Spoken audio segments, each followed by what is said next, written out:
الله سلویخ کال مستانه فرمانی وکړه لیکن تارا مهلت را کړی دی. د موسی علیه السلام په دور کې قادسالی راله او خلکو ته تکلیف رالی، بارانونه نه کیږي.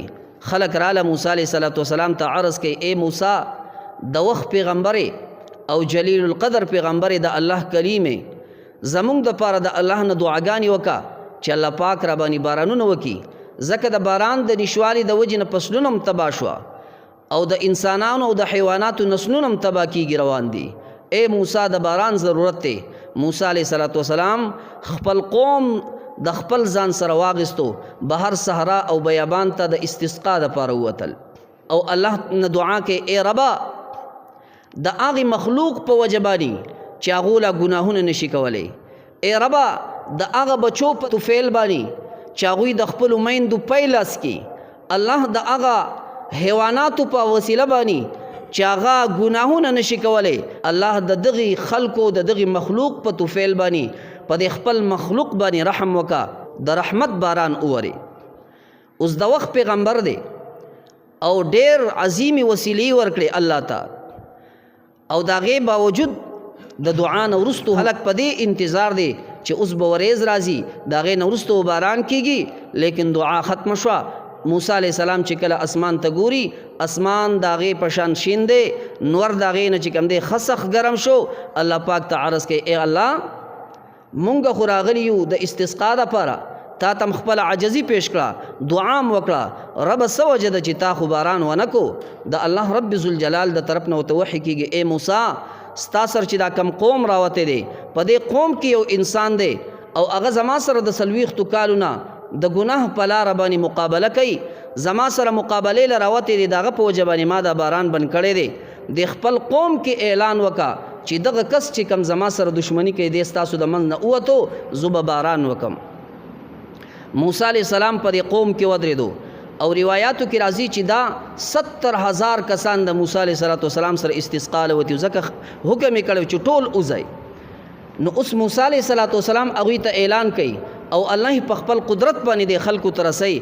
موسی علیه السلام اعلان کوي یا ایها العبد العاصی، اے هغه ګناهګاره بنده یبارز الله عز وجل منذ 40 سنة چې د 40 کالو نه د الله پاک سره مقابله کوي په خپلو ګناهونو باندې.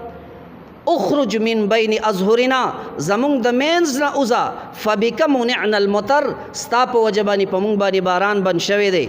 په دغه قوم کې چې کم ګناهګارو د 40 کالو نه هغه ګناهونه کول، هغه د قوم ته چاپېره ګوري چې اوس به څوک پاسي زمانه علاوه به بل څوک ګناهګاري، هغه به پاسي او هغه به وځي، د هغې د وجې نه به په مونږ باندې باران وشي، هېڅوک نه پاسي.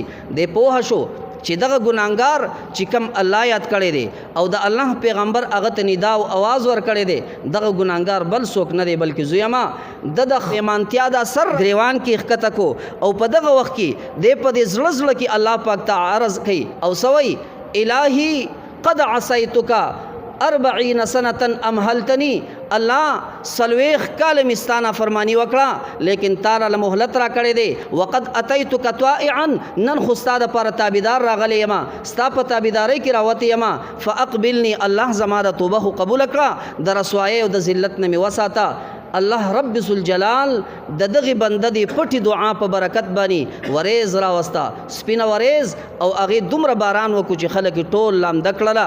موسی علیه السلام الله پاک ته عرض کوي الله زمونږ د مجلس نه خو ګناهګار لا پاسېدلی نه دی او تا بیا باران وکړو، څه وجه د الله پاکه دا باران د څه وجې نه وشو؟ الله پاک ورته حکم کوي موسی د کم بنده د لاسه چې ما باران بند کړی او د هغه بنده د لاسه ما اوس باران وکړو. وی ربا هغه څنګه؟